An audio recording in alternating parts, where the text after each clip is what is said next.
listening to Loud on the Set with Kyle and James. A level-headed movie critic meets a loudmouth movie cynic. And action! All right, welcome back to the show. My name is Kyle. This is James. And today, James, what are we doing? The Goonies! Oh my god, the Goonies! Retro review. Retro review time, and joining us for the Goonies is, of course, the one and only Andrea is here with us. Hey, you guys! Yes. Welcome back, Andrea. How are you doing? I'm good. Excellent. Really And you know, we were just gonna record this podcast, and we were sitting there chatting about it, and Andrea was like, "I love the Goonies." I do. So we dragged her in here with us. So just to start us off, when was the last time that everybody saw this movie? Because I watched it earlier this year. I saw it pop up on Netflix or wherever, and I watched it again. Have you seen it recently? Yes, I've seen it recently. I saw it either earlier this year or last year, the end of last year. And James, what about you? When was the last time you saw the Goonies? It's probably been a few years, but The Goonies is one of those movies that each time I've seen it in the relatively recent past, I never watched the whole thing. You just catch it at certain points, right? And you say, all right, I'm in. I'm watching it from this point forward. And so in my research for this podcast, in the little research I did, very little, well-researched podcast, I reminded myself that I've seen it so few times from start to finish that there's an entire car chase scene at the beginning. Mm-hmm. Yeah, it's one of the best beginning scenes ever in a film. It's kind of weak, actually, because the guys escape from prison. It's full of fucking plot holes and shit. We'll talk about this in a moment. That's what the whole film is. Stops a whole squadron of cops with like a 3-inch high wall of flame. But I have a theory of... That's the point of the whole movie. It's all of that ridiculous. Anyway, that's the point. I've seen it so many times in fragmented pieces that I've forgotten like what the true beginning of the movie is. You know, like... So for the longest time, I operated as a little kid thinking that the movie began when they like ride their bikes out of the house. Mm-hmm. And I don't think that you're alone in that, because I think that if you asked most people when they saw it, it would probably be, maybe like 10 years ago or something I watched, or I caught a clip on TV, and everyone has that sort of like memory about some part of the movie that they really connected with. But as a whole, rewatching it again, I found it to be quite bad overall. Oh my god, what a fucking asshole! Yeah. So I'm starting out right there. Holy don't think this is a great movie. There are fun portions of it, but overall, I think that it's pretty bad. I don't know. Interesting. But I don't know where to start with this. Does anybody have any great memories about this movie or anything? Let me ask you a question. Okay. Let me ask, because you just said you don't like the movie, which is stunning, right? Yes. Shocker. I want to know why. We'll get to it, right? Yes. But is it mostly because of what you said in a podcast a long time ago? You did mention this in a podcast a long time ago. Those ne'er-do-wells. Is it because you, once again, as an adult, found yourself so dissimilar to the Goonies? In retrospect, you're like, no, I still can't relate to these fucking little pricks. That makes it slightly harder to watch, of course. Still! When you can't relate to those people. But the majority of my disdain for it was that as a film, it is kind of garbage in terms of how it's edited together, the pacing, everything is really bad. The tone of everything shifts so frequently. It's pretty manic when you watch it. And that was the majority of why I did not enjoy it. But anyway, that's just one person's overall opinion. Andrea, what about you? Wait, we're not done yet. Okay. How many times have you seen it? I've probably seen it maybe like 3 times in my entire life. Wow. Okay. Yeah, so not many. All right, well then, I've seen it way more than that. Yes. Okay, So give us your overall impression. Yeah. This is what the Goonies means to me. Because I don't have a lot of like ancient history with it or anything. I don't have like really strong ties to it. There's no one ancient here. I don't know what you're trying to say. Hey, yeah. I don't have any over 10-year memories of this film. I definitely have that. I distinctly remember the Goonies as a VHS tape. We had a taped copy. I'm sure my parents got it from the TV. I don't know. Tapes and I are would fun. And I would watch it. And I think it might have been taped on with Adventures in Babysitting. Oh, nice! That movie's awesome. Yeah, exactly. And so I think that just explains like the 80s right there for me. And I've seen it so many times. I've seen it so many. I feel like it's such the Indiana Jones Temple of Doom extravagance, and Spielberg winding this like pretty much bigger than life tale of kids like who do these amazing things. It's like that doesn't make any sense. None of this makes sense, and that's the point. That's what makes it so great. It's a specter. It is the Temple of Doom of like kids adventure movies, and I've seen it so many times. And I actually, the most recent time I saw it was in a movie theater at a double feature over in the Castro with Pee-wee's Big Adventure. And of course, that instantly makes it more fun, right? Yeah, well, it's just it ties together so well. And what do I love about the film? Oh my gosh, it's just the adventure, the quotes, the lines.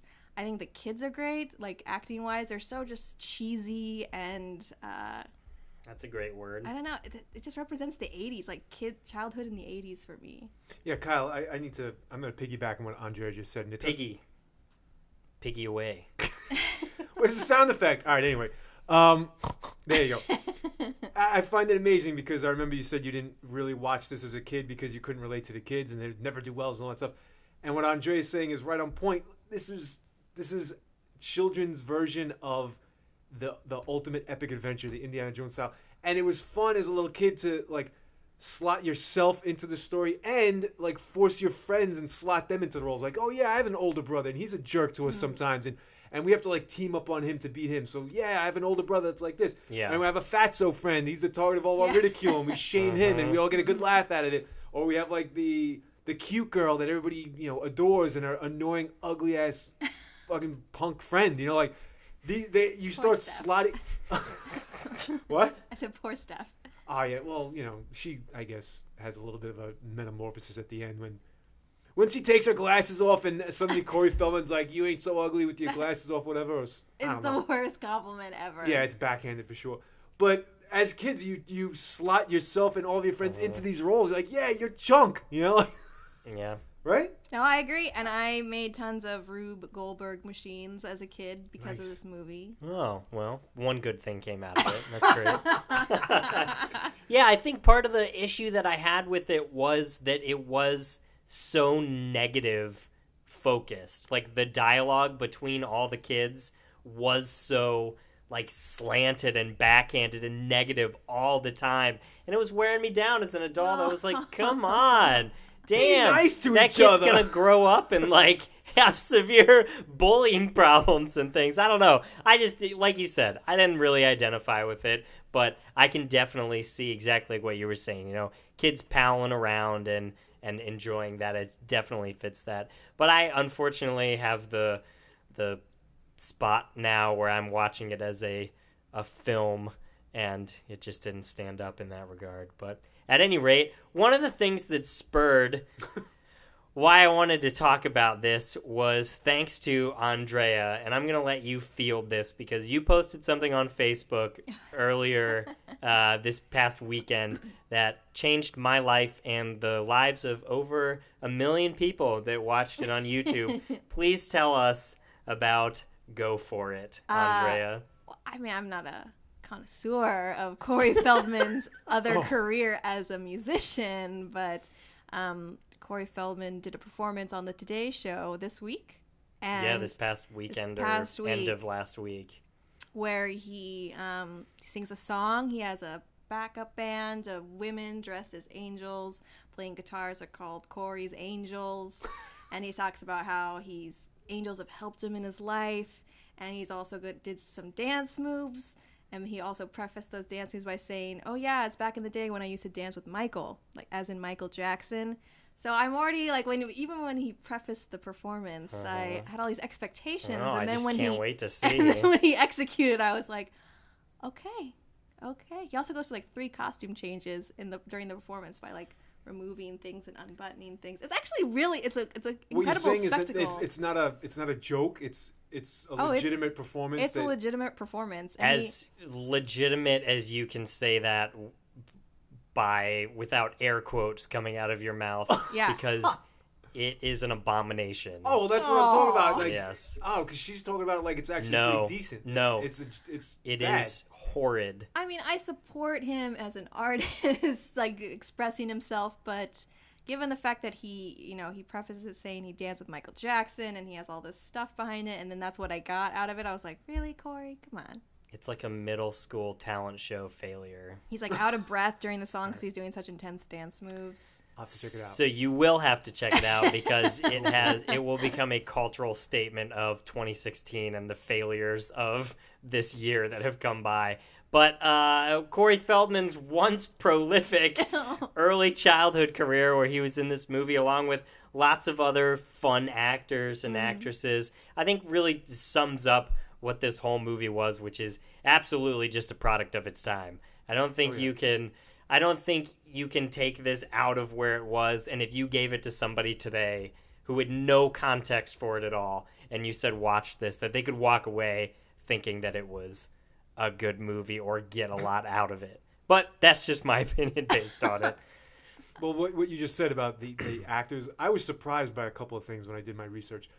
That the older brother Brandon, or Brand as he's called in the movie, is Josh Brolin. Josh Brolin. Yeah. What the hell? Like, and only because I've started paying attention to actors' names. Thanks, Kyle. And You're Loud on welcome. the Set, right? Do I realize that Josh Brolin is actually a big deal? Like, he's a huge star. You nailed his name, too. I don't know how you did. You didn't call him Broline or anything. Yeah, I didn't He curse him must out have or some anything like kind that. of respect for him. Some of some kind, yes. kind. But yeah, he's a huge star. He is, and he's a Unbelievable. very good actor. I was also surprised when I did my research and I found that the director is Richard Donner. Richard Donner of, Of Superman fame. Uh-huh. How do you... What? You Hence the darkness of it. Oh. It's a very moody No, film. but the first Superman isn't dark. Superman and Superman 2 aren't dark. They're Well, lightweight. There's a lot of things that happen to the first two Supermen movies that he actually got fired from the Yeah, films because that's he true. was wanting to make a much darker vision than what ended up being cut out of it. If Mm-hmm. you ever have over 2 hours to spare and you want to go through a time vault, check out the Richard Donner cut of Superman 2 because it's very interesting. But yeah, Richard Donner, the screenplay by Chris Columbus of Gremlins and first two Harry Potter movies, he wrote the screenplay, and then the story was apparently brain spawned by Steven Spielberg. So yeah, a lot of nostalgia happening there. How about Sean Astin? Samwise Gamgee was one of the leads as That's well. Mikey. Rudy, right? Yeah. Rudy, yeah, Yes, sorry. Rudy. Yeah, sorry. Put that in context for He you. got so chubby when he grew up, man. He was like a skinny little kid like me when I was growing up, and he became a fatso. That was Well- just for the role. Of what, Rudy? No, it's- for the Oh, as for a the Hobbit? Yeah, Yeah, I guess so. as a hobbit. Gay Hobbit. Gotcha, Kyle. All right. Oh my Anyway. God. Inappropriate. Hey, no, he's not. He's got a wife in the movie. It's just the ending of The Lord of the Rings is so... Oh, my God. Anyway, we've talked about It's something. It's something. Open to interpretation, we'll say. Okay, so where do we start with this movie? There's a lot. this. We haven't even gotten started yet. We've gone over our little overviews of it and everything. I don't know.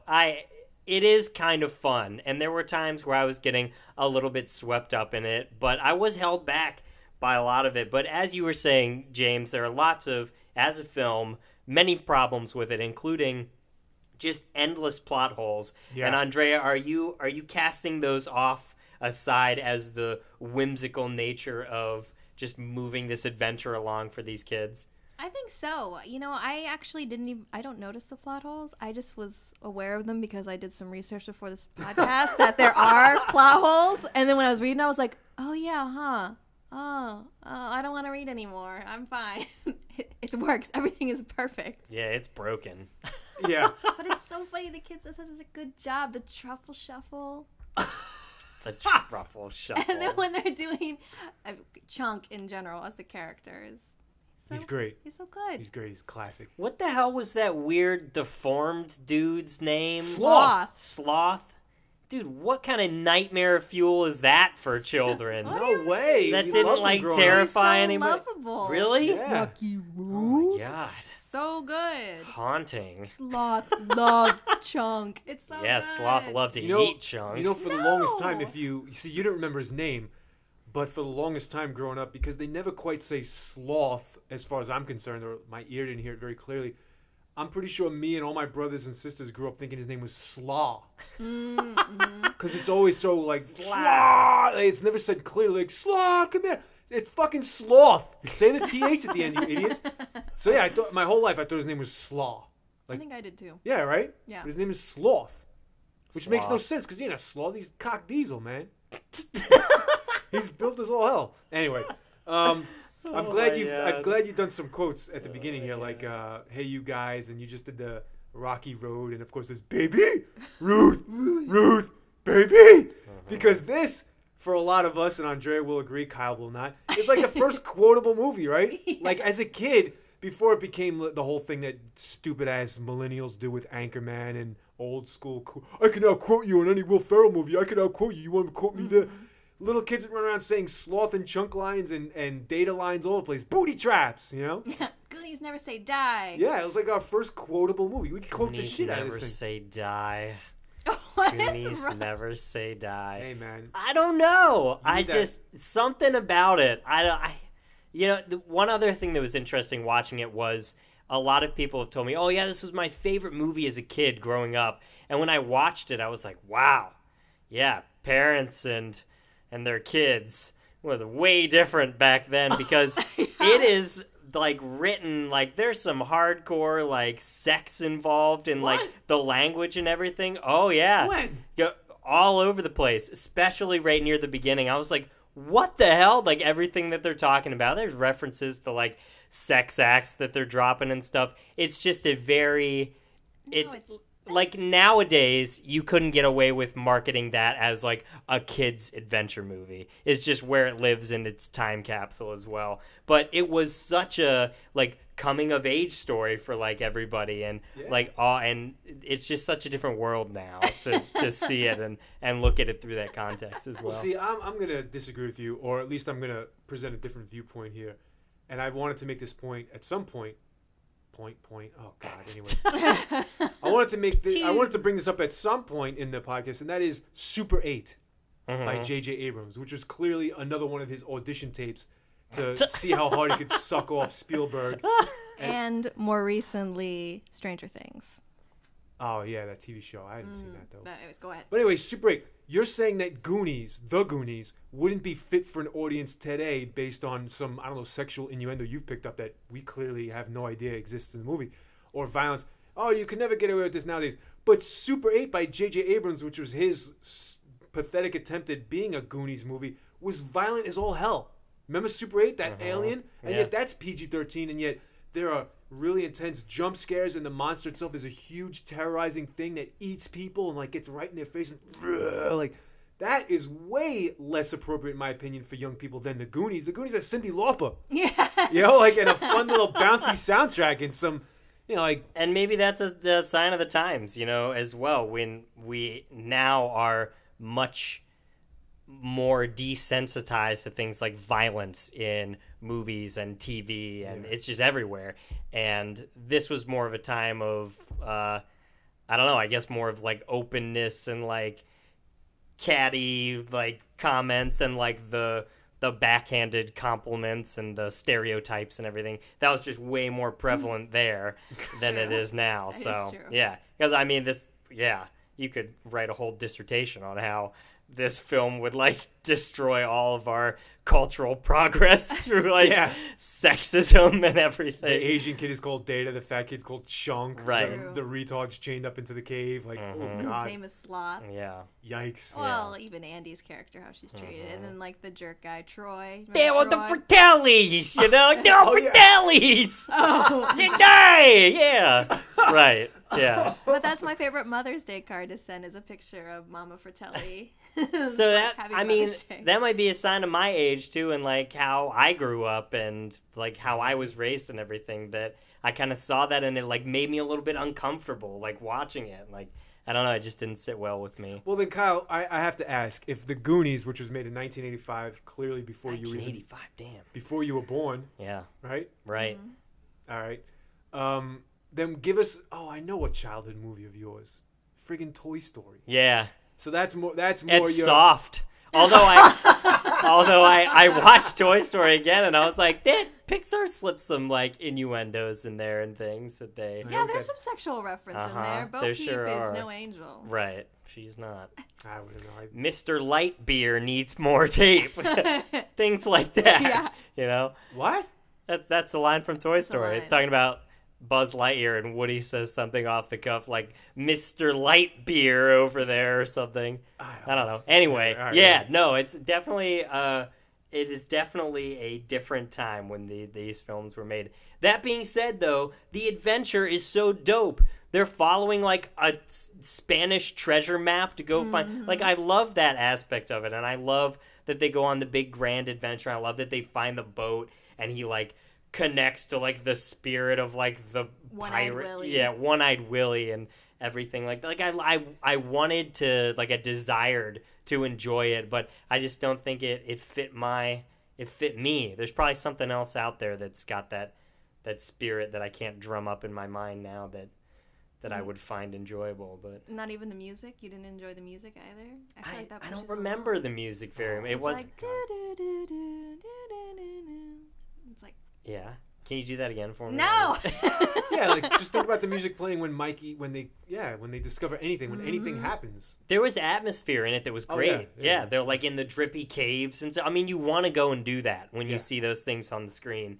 But going back to looking at it as a film for a minute, and you watched this recently. I don't know if you can track this or whatever, but I just saw it as so manic. Like, it was just, and maybe as a kid, you can pick up on those like really quick changes and different mindsets really fast, but watching it as an adult is just a completely different experience. I wish that you had like watched the whole thing recently, because I would love to see your take on it as like a film with the pacing and everything, because there's times where it just explodes and like crash. The cuts are like so fast that you look at it and you can't even tell what's going on, and then they just show up someplace else and you're like, okay, we'll go with it. Yeah, now we're over here. That's the way it's going. So yeah.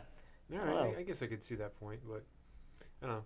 I find it interesting, the endless plot holes. By the way, I want to get back to Yes, that. because, hit us up with some I'll- of your favorite endless plot holes. What the sort of biggest one I have written here is the plot hole of that I think other adventure movies suffer from. That is all this cockamamie bullshit to get to, let's say in this case, the pirate ship, where you had to have had the special key from his attic that fits onto a set of rocks, and you have to read the map a certain way and go to the house and climb down the attic and escape the bats and da-da-da, all this shit. But at certain points they passed like within feet or inches of a public toilet. So steps 1 through 10 could have been skipped if you just happened to like excavate under that bathroom one day, or even the final, like finding the ship is right behind like a crack in a seawall, So I don't know. I hate when an adventure movie where you have to piece together all these complicated bits and clues undermines itself like that. Like, because somebody like the Fratellis could have just, or Troy even could have been like, oh look, I hear them yelling to me at a wishing well in a fucking public park. So if I drop down that point, I didn't need the treasure map. I didn't need the special skeleton. I didn't need anything. I'm already in the world that they're in. It's right there. Yeah.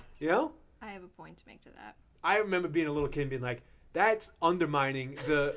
I remember thinking that, like... That's funny, because I was just going to ask, is this something that's just designed to be absorbed by, like, children, where those types of things don't matter?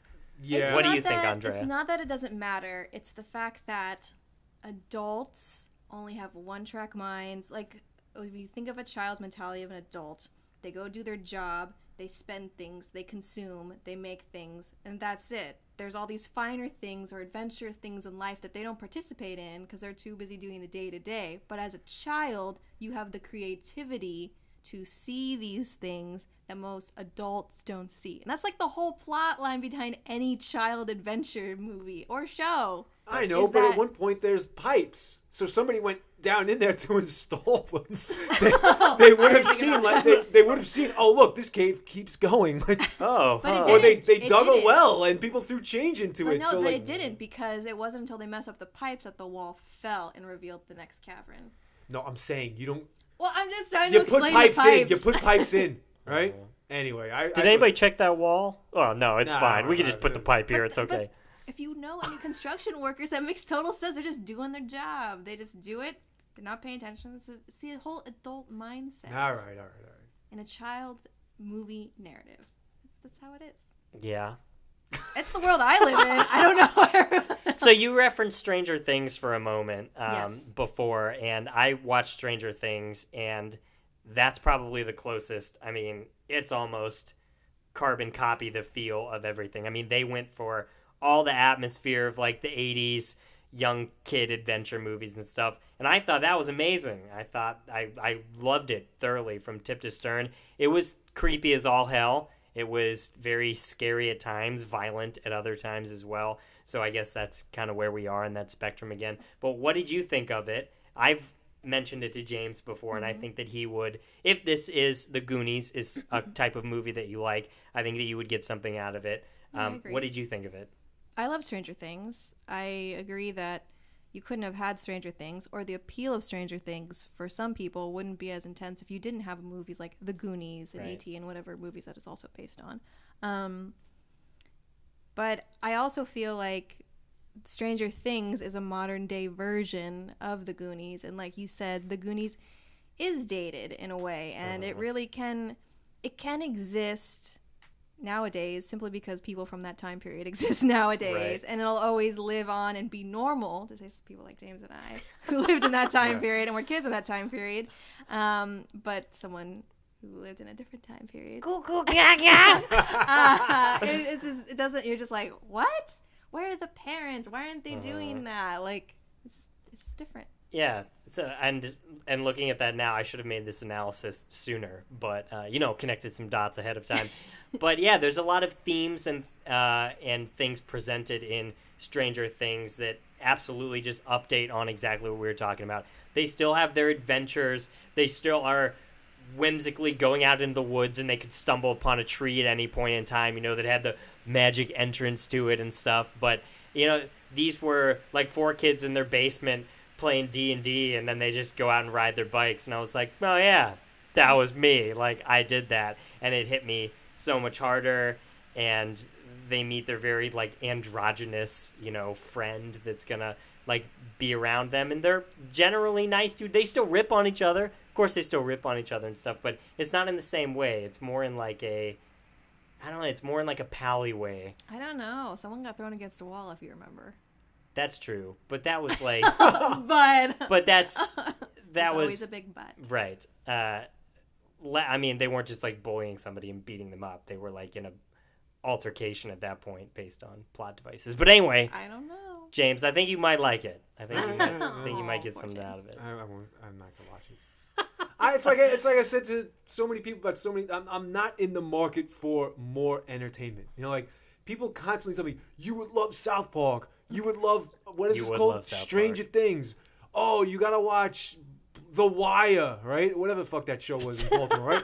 And I just don't look. fantastic show. It is a good show. Yeah, I'm not shopping around to add new bullshit to my life. Like, my life is already full of enough bullshit, and so I don't have time for a miniseries that lasts. How long is Stranger Things? Whatever it is.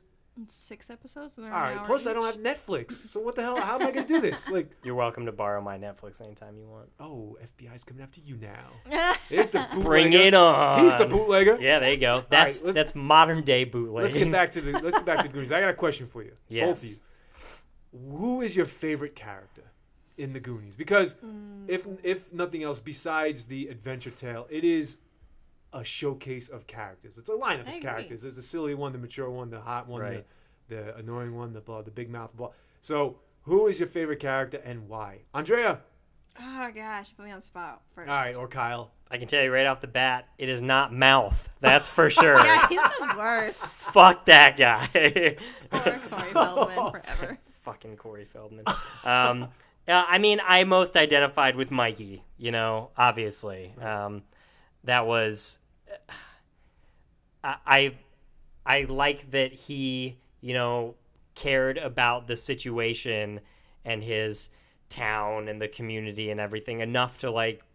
He's the one that's always pushing them forward, Yeah. And then there's points at which they need to, like, re-inspire him and everything. But I think that his journey from point A to point B at the end is the most heroic, I guess, and most most righteous. So that kind of spoke to me most. Good. It's our time, and And down here. Yeah, and his moment with One-Eyed Willie for how like silly and everything it is very fantastical and like spiritual. He kind of goes on like this quest for himself and for others and gets like really rewarded. Like finds some amazing like pirate ship in there and fucking One-Eyed Willie's chilling there and they've got all the I mean that is so dope and like he earns it by like investing in something that's greater than himself and that's like dangerous and challenging and everything. So yeah, I think Mikey's who I identify with most.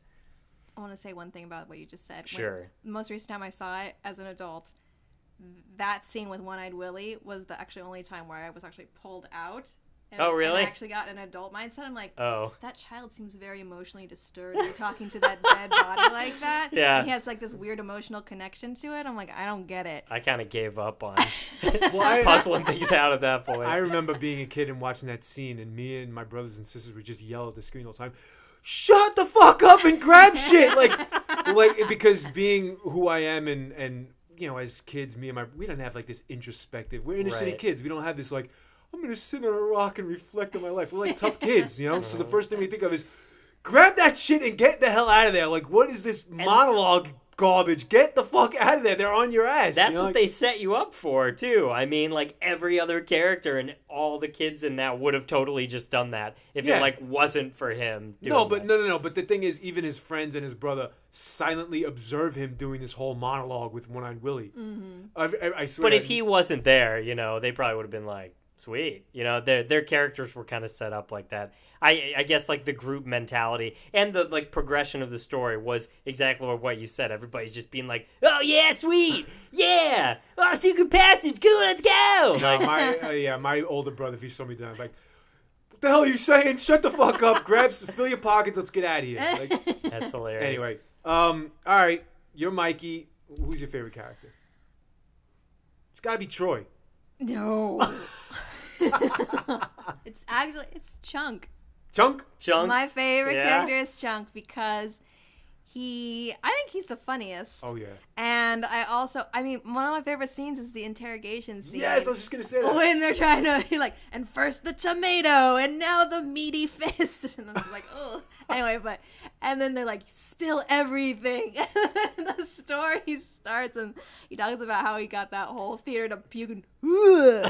That probably was so the funniest part of the It was movie, great. was when he God. just started telling everything about his life. And just like when he tries to call the police officer and he's like, no, it's real. And he's like the time you told me that the aliens came and took your sister, your fish or whatever, or the time that Michael Jackson was at your front door and asked to use the bathroom. I love that kid. And then he saves the day. He also has the biggest heart.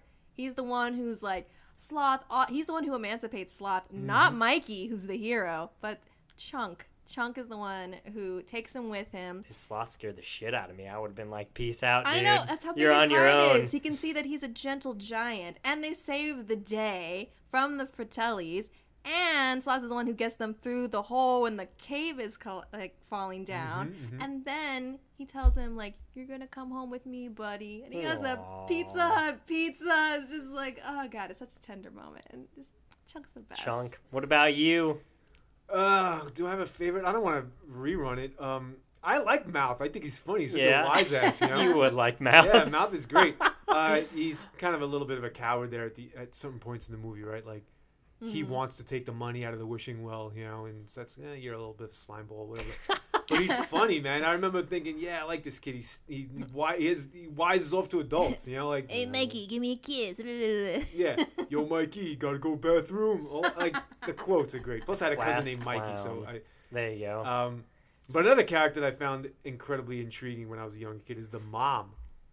The mother is a wicked, nasty... That lady's been nothing but a wicked, nasty woman in every movie she's ever been in, hasn't she? You know, that's so interesting because the Fratelli mom. Yeah. Oh, the Fratelli Yeah. mom. I was like, Mikey wait a and minute. Brand's mom. What? Yeah, I was like, I don't remember her at all. Ma Fratelli, she's really like she's a the hideous, best. like really wicked. Yeah, I'm trying to think of anything else I can like identify her from, but She's a character actress. there must be something. To Wikipedia. No, Throw Mama from the Train with Yeah, Danny she's from- DeVito. Oh, it's like the yes. same role. Like, give me a Oh cup my of God. water. Like, all, like, Yes, you're a real absolutely nasty, right. vicious-looking creature, Throw Ugh. Mama from the Train earned her an Academy Award nomination for Best Supporting Actress. There you go. There you go. Hey, I knew something. You did know something. Give you Bravo. All right. I think she's fantastic. Anne Ramsey. No, there's certain scenes in the Goonies where there's close-ups of her face and she's like barreling down the tunnels and the caves, chasing after the kids. You're like, oh, good God! She has like that heavy breathing. Too. Yeah, like a warthog. She's fantastic. I think she's a fantastic character actress. Well, yeah, no, she gets the job done. There are certain parts of the movie. Speaking of plot holes, which we weren't speaking of, but whatever. There are certain parts of the movie where, with Brand, the big athletic older brother, like, yo, turn around and fight back. Yeah. You got Mother Fratelli and her two nincompoop sons, right? And yeah, I understand at times they have like a pistol, they're brandishing a pistol, but there are certain times where people like face to face with the bad woman, like, push her off the fucking ship, boom, right? Like, that's interesting too, because fight back. nowadays when you Sword. watch things that are like this involving kids, it's always so hard to tell how old they're supposed to be, because they always cast like up on these roles where like an older person's like playing a teenager or whatever. And I can't really pinpoint how old were these kids supposed to be. And then how old was his brother? So, like, older brother. How old was he supposed to be? I put the older brother as a senior in high school, and all the other kids is maybe freshman, perhaps 8th grade. Oh, That's really? why, yeah. Okay. Yeah. Well, because Andy, he should have definitely stuck up for them and, like, protected like, them. There's no way my older brother is right around that age relative to me, and there's another brother thrown in there, and then we're a bigger family. But still, like, we would have fought back instantly, like, without a doubt. They're just suburban kids. They don't know how to fight. We're a bunch of sissies, man. Fucking fight back. And if the Goonies took place in Brooklyn, Des Fratellis would be shit out of luck. Forget it. They would have been Forget about it. Well, do you remember when you were a kid and you would get public service announcements, or your school would tell you, like, by the way, like, be careful of adults and strangers out there that may try to kidnap you, like, lure you into their van with promises of candies and bicycles and shit like that. We had a couple of those warnings happen in my neighborhood. Of course, not of course, that's a bad thing to say, but it happens, right? It happens. And we, on occasion, would spot, like, the mysterious van or the suspicious van, and we would, like, mock the van, Like, egg it, and we would be like, run away. We'd go, you fucking, we know you, like, I don't know, we had nerve. That's awesome. I don't know. We weren't scared of it because we had strength in numbers. No, I would have ran home and cried probably. So. Would you be alone though? Yeah, we're talking I don't 5 of us running around the street. Oh yeah, I don't know. Yeah. I don't know. You run in a pack. If I was cruising with 5 boys, I would not be scared. You run in a pack and you could be fearless. Agreed. There you go. Okay, the Goonies. Yeah, back on track. Yeah. So what happens when you don't have notes? Yeah. So overall, I think what we've kind of established here is that this is a very historical film for people that grew up with it. I don't know how well it stands up now on its own if you just passed it out to a group of neighborhood kids and were like, hey, what do you think of this movie? I don't know how well it would go over, but we got to give it grades because we grade things. So let's snap a grade on it and give a closing thought about the Goonies. And you're our guest, so you get to go first. Straight up, I'm gonna give it a B. A solid B. Solid B. I think it's a fun, character-driven story about kids, and I have a lot of nostalgia and happy memories wrapped around it. So it's not an A because I know in my mind that it's not great, but there's so much heart there. Chunk, sloth, love, chunk. Chunk, sloth, love, chunk. I'm gonna agree. I'm giving it a solid B. I almost gave it a B plus just now, but I'm an interesting psychological animal. By you saying only a B, you knocked me down to a B also. Oh wow! I originally wrote down here B plus, and I was like, what makes you want to give it the B/B plus? It's everything she just said. The nostalgia factor, the rewatchability. We've discussed this in podcasts before. Like, the rewatchability factor of a movie is important. That is a high mark for this film because as I I didn't go into it remembering pretty much anything about the movie besides that it was a big adventure. And I watched it, I turned it on and watched it from tip to stern. And at some point in the future, I may watch it again, It's because there are parts of it that are enjoyable, and there's a draw to it. And I will note that I listened to the Cyndi Lauper song "Good Enough" this morning while getting dressed. Oh, yeah? Yeah. Well, see, how timely. To mention that, I think all the elements, another reason for getting a B and it occupying a solid place in our memories is that everything comes together so nicely here. Like, there's funny characters, but then there's your serious little motivated character in Mikey, and then there's your comic relief in Chunk, and your feel-good story in Sloth, and the little anti-corporate message there because they defeat the developers, and the bad guys lose and they go to jail, so it's very satisfying. The soundtrack is great, and it's 80s, and there's adventure, and the adults are sort of put in their place. They're either bad people or they're just kind of like background noise. Like, they're the ones that get to deal with the fallout of the kids' actions. Like, they'll either not get their way or they'll watch kids be victorious and celebrate along with them. Like, so it's, I don't know, everything comes together very nicely. All the elements come together really nicely. And finally, I feel like I actually just discussed the movie in the final 30 seconds of this podcast. There you go. Instead of all the tangential crap that we've been rambling about. But anyway, it's true. In my analysis of it, it all comes together quite nicely as far as I'm concerned. The sound effects, the dialogue, you think it's a little too snarky and harsh. But here's the thing, and our podcast today did take us on a lot of different tangents, but I think that's an important thing to note because it is important that this movie was made for all the reasons that we said. And if I didn't have any context for what is out there now with this movie, none of this would have been made. It's exactly like what you said. There needed to be a jumping off point for this type of film, and it is an incredibly perfect product of when it came out and what it is. So I recognize the importance and I recognize the cultural significance of it for sure. Going forward, probably none of the movies I love would be made. Things, fucking Stranger Things and all these different things. None of that would have been made without this. And there's still a draw to it. There's still an entire revolution around, or kind of there's a whole genre, based off of this. Like, it created this specific genre. So I recognize the importance of that. And then that being said, I just can't go back and, see it in the same way that everybody else does. So I will give it a solid C+. because as a movie, and if I sat, I'm sure, both of you down with like, what makes a good movie? And, you had your little rubric in front of you, you'd be like, it's not. But it is so lovable on so many levels and has spawned so much of that. So solid C+ from me. Kyle. You're welcome. Seems One of your lowest grades ever for a beloved movie, a cultural touchstone, and you fucking give it a C+. But isn't that what this is all about, James? Aren't we on a quest to discover the world of film and how it resonates with different people? Absolutely. It's important that I give things an honest grade every once in a while. Absolutely. And I don't just say, oh, they loved it, so I love it too. La la. La la la.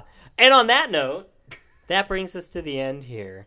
I would love to hear what everybody has to think about the Goonies, because I think that this is a well-loved classic, cult phenomenon now at this point. So send us some mail. Let us know what you think about the Goonies. loudontheset@gmail.com. You can check us out on YouTube, iTunes, anywhere you find podcasts, you'll find us. Loud on the Set with Kyle and James. Andrea, thank you so much for coming on the podcast at the very last minute. You're welcome. Yeah, hey, you guys. That was good. Thank you. That was good. So send us some mail. Let us know what you think. And without further ado, if you haven't seen the Goonies, I'm going to say it. Go out and watch it. You have to see it if you haven't seen it. Even if you hate it. That's true. Even if you know, I didn't like, I remembered that I might not like it. I still watched it. Experience life. And it was fun. Yeah, absolutely. So go out and see it if you haven't. If you have, go watch it again. And let us know what you think. See you later. Bye.